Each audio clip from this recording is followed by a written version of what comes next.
سلامونه ملګرو د چیمپئن ټرافئ فند پی سی بی ته ریلیز کړل شو. پی سی بی ته به 70 میلیون یو ایس ډالر د چیمپئن ټرافئ فند په مد کې د آی سی سی د طرفې ملاویږي جی. خو تاسو به دا خبره چورئ تاسو به نور هم حیران شئ چې 2017 کومه چیمپئن ټرافئ و کومه چې پاکستان ګټلې و او په انګلینډ کې و نو هغه چیمپئن ټرافئ د لپاره آی سی سی 137 میلیون ډالر انګلینډ له ورکړو او اوس پاکستان ته 2025 کې صرف اور صرف 70 میلیون ډالر ورکړل. په دې باندې هم په دې ویډیو کې خبره کوو خو بل 4 میلیون ډالر چې کوم دي هغه آی سی سی ایکسټرا پاکستان کرکټ بورډ ته آفر کړی دي.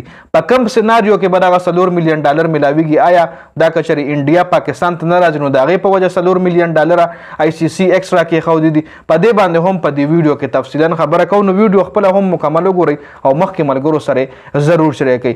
چیمپئن ټرافئ 2025 په پاکستان کې ده چې هغې دپاره د 3 وینیوز مطلب د 3 ګراونډونو دغه شوی دی، 3 ګراونډونه هغې لپاره سره کړل شوي دي چې دغه چیمپئن ټرافئ به د پاکستان په دغه 3 ګراونډونو باندې کېږي. دې نه مخکې په 2017 کې چې کومه انګلینډ کې چیمپئن ټرافئ وه نو هغې له هم 3 ګراونډونه ټاکل شوي وو جي چې هغه 3 ګراونډونو دپاره آی سی سی 137 میلیون ډالر چې کوم دی انګلینډ له ورکړي او پاکستان له صرف 70 میلیون ډالر ورکړل.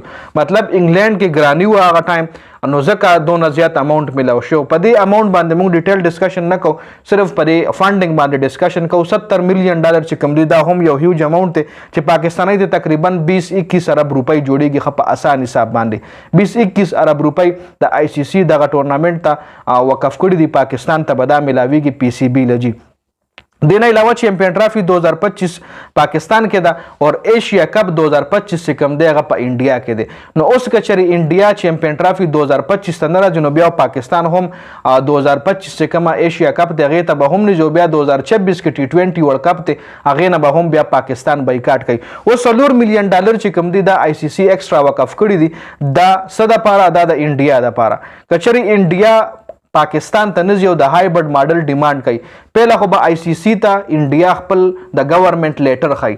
د گورنمنٹ چې د هغوی کوم د هغوی لیټر به ښایي او سولیډ ریزن به ورله ښایي چې دا ریزن دی او په دې وجه باندې موږ انډیا ټیم پاکستان ته نه لیږو.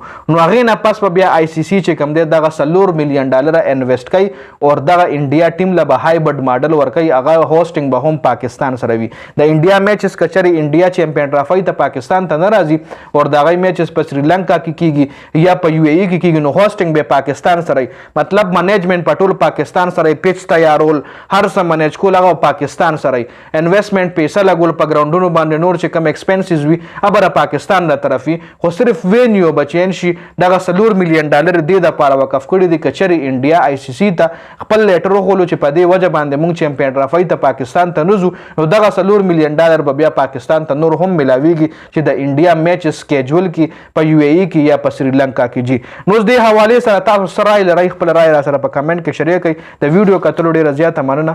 والسلام.